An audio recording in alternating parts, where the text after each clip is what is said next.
what gave you the impetus to be involved in politics? Does it start during your JC life? Never imagined I'll be here anyway. Yeah. Really, I mean, I just wrote a post on my Facebook actually about the same thing, because I was driving to the swearing-in ceremony, and then my wife had known my wife here, right? So she probably see me grow up, right? And went through army and all that funny things that I do. Jump off cliff, climb mountains. I do some of these things I'm still doing, I'm forbidden to do now. So we were driving and she asked me, she said, this road there, you're going to swear in and be sworn in as one of the ministers and in the cabinet. And can you imagine right at that level? Then of course, then it sort of memory comes back that I've never imagined. If you ask me when NYJC that time, no man, is to get a job, pass my A-levels, quickly get into university, get a degree. If I cannot get, I go to poly. If I cannot get a poly, I go and become a clerk. Or I already doing part-time when I was here as a 7-Eleven, I think shop assistant or something. Yeah, so I think that shop closed at Lavender Street. I think closed it. That was that mindset, just surviving. Why? Because I come from quite a humble family where we're not very well off, right? We fend for ourselves. So that was a mindset. You're just trying to survive, right? So never imagined that. I never had ambition. And even until I was in my 30s, I was running DHL, and even before that, I was running another regional company called Menlo. I have also not imagined I'll be in politics, because I feel that politics are for other people to do.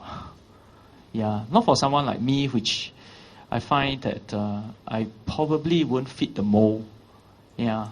So if you ask me politics, I think maybe I thought, yeah, you have some leadership, but to be at that kind of stage, you're not ready and you're probably not there yet.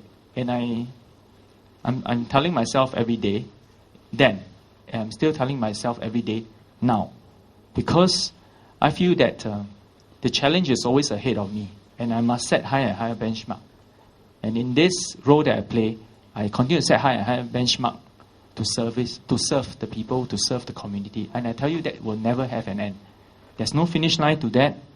The benchmark is getting higher, and you have to continue to work hard. Be humble, be on the ground, learn to listen, and learn to do, and learn to implement effectively. Yeah. Basically, that has been my principle, and that has been how it is. But to tell the story of how I entered politics, I think it's still, because it's just by chance.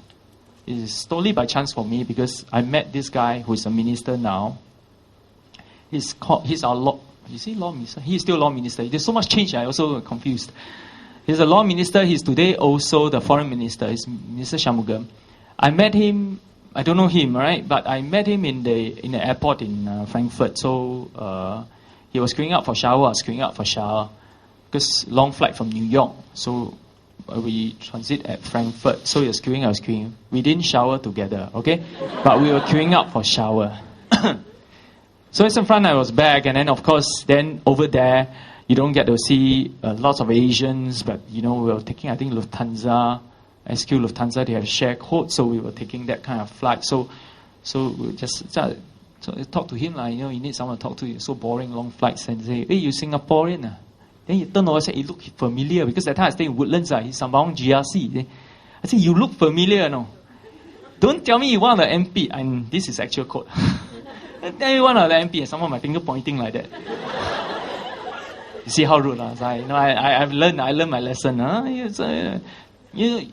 The usual gentleman who is very polished, soft-spoken, is a smile and nod his head, and then he just continue. So after he showered, then I showered, okay? Came out, he saw me again and said that, what are you doing here? So that conversation started, and he probably thought that when I told him that I was trying to close a couple of business deals in US about this size, he was quite amazed, because at that time I wasn't working on Singapore market, I was working on Asia Pacific markets. My contracts are very big. So he was surprised that I was closing contracts of that size, and he said, so what do you do? What else do you do? How do you... He said, you want to come and see how to help people or not? I said, help people? I all the time I can help, as boastful as I am, ego and all. Yeah, of course. Went down to MPS, meet the people session. Followed him, just observed. And realized that he was writing all the letters. So you know how PS does all the letters and write. Now I asked him that, you writing all these letters successful or not? He said, some of them will be difficult. Then I said, what for you write? You're not telling the truth. Tell them the truth. Then he said, never mind, you observe some more. And I continued to ask him a lot of questions until he told me, I think he got irritated. So he said, I think you just follow my other activists. We call branch activists there. We don't call grassroots leaders, but branch activists there. And then you learn some more and you can ask them questions. I think he just want to get rid of me one side. So I went there. But that night itself, when I went back home, I remember I told my wife that I seen all these people. It's not that I do not know, because I come from a poor environment as well, but it's just that this is a channel when you can actually truly help and not just think about making more money and business, which I was in the situation I was in. And it touches me. And I told my wife, I want to go back there again. Maybe this is what I wanted to do at the back of my mind, but not full time. I just say that to volunteer and help. And those are one of the reasons. But of course, there were many other reasons. And slowly, surely, and then the process goes through, which I think all this process of getting selection and all that. So that's what happened. So it's all by chance, right? Everything happens for a reason. And I'm also not so sure why it happened to me. It could be happen to you, It happened to anyone. It could happen, one day. You don't have to be queuing up for shower to make it happen. Don't go and look for queues, and then if you want to be, just let it happen naturally, right? If you naturally want to do something, I'm sure there's a platform for you. You don't have to be MP, ministers, whatever. You can always contribute and make a difference in your small way, big way, doesn't matter. In your own community, in your own group, you can make that difference. And to me, everybody shines.